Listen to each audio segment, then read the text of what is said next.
Bonjour et bienvenue dans les fiches qui vous parlent du chien par Educadog en Vendée. Bonjour Hélène. Bonjour Patrice. Nous allons ensemble parler de l'hyperactivité chez le chien. Alors, quelles sont les causes de l'hyperactivité chez le chien? On retrouve plusieurs raisons d'hyperactivité chez le chien. Tout d'abord, sa mère qui ne l'a pas éduqué correctement. Deuxième raison possible, il est en période d'adolescence. Et enfin, une hyperactivité liée cette fois-ci au comportement du maître. C'est assez gênant pour un maître d'avoir un chien hyperactif. Il est tout le temps en train de le solliciter, il est toujours en mouvement, il embête les invités en leur sautant dessus par exemple. Pire encore, il peut être destructeur, mordre tout ce qu'il y a, meubles, tables, chaises, canapés. C'est compliqué.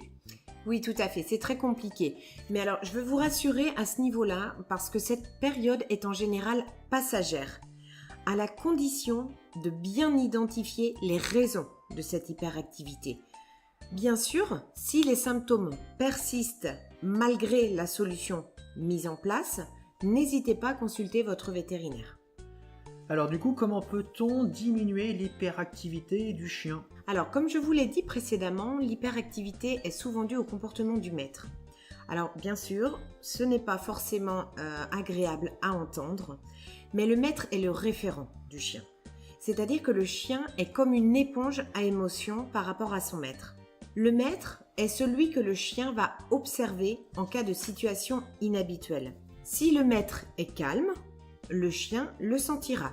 Ceci est valable pour tout apprentissage dans la vie, comme dans les cours d'éducation canine par exemple. Si au contraire, le maître est stressé, qu'il est énervé pour rien, il pourra transmettre ce sentiment à son chien. Que peut-on dire aux maîtres qui ont un chien hyperactif? Votre toutou a besoin de savoir qu'il peut compter sur vous en toutes circonstances et que vous êtes là pour le protéger. Vous êtes le grand leader. Si votre chien ne se sent pas en sécurité, par exemple, lors d'une situation, son réflexe sera d'observer votre comportement. S'il voit que vous êtes calme et tranquille, il le sera et adoptera le même comportement que vous. Le maître doit aussi toujours faire comprendre à son toutou, à son chien, que c'est lui le maître, que ce soit un mâle ou une femelle d'ailleurs. Alors, un chien hyperactif a aussi besoin d'un cadre clair et de limites. Il faut pouvoir le canaliser en toute situation.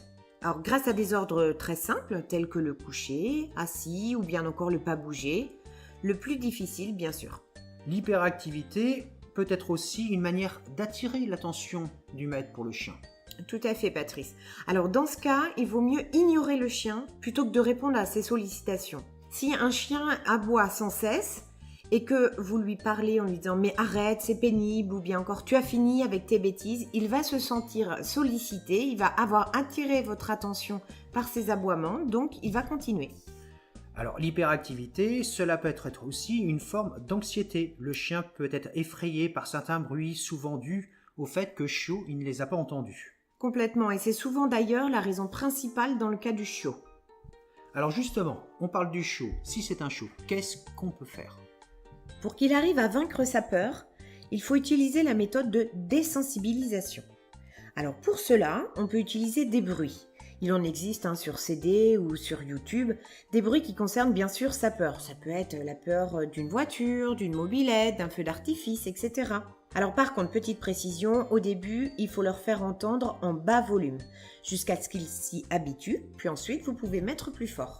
Alors l'hyperactivité peut être aussi due à l'anxiété de la séparation.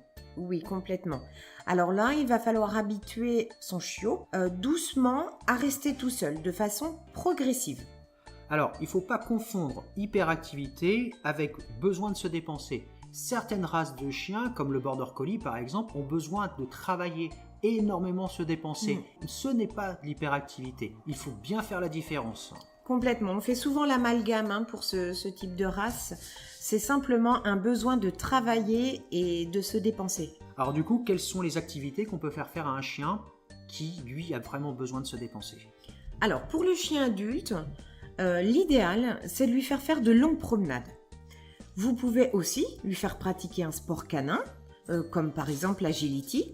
Et l'avantage de l'agility, c'est qu'on éduque son chien tout en jouant. Et il y a d'autres façons aussi de fatiguer le chien. Il n'y a pas que l'activité physique, il y a l'activité psychologique. Le travail en obéissance est fatigante pour le chien et du coup après il se pose et il dort.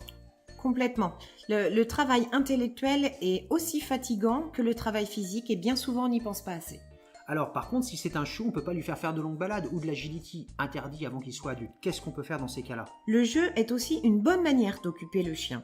Le maître peut jouer avec lui ou alors le chiot peut jouer seul avec un jouet éducatif par exemple que l'on peut fabriquer ou trouver sur internet. Et donc, il y a aussi ce travail en douceur qui mobilise tous les sens du chien. On appelle ça travailler au murmure. Ça fatigue incroyablement le chien et le chiot. Sur un chiot, on va travailler 2 à 3 minutes, pas plus.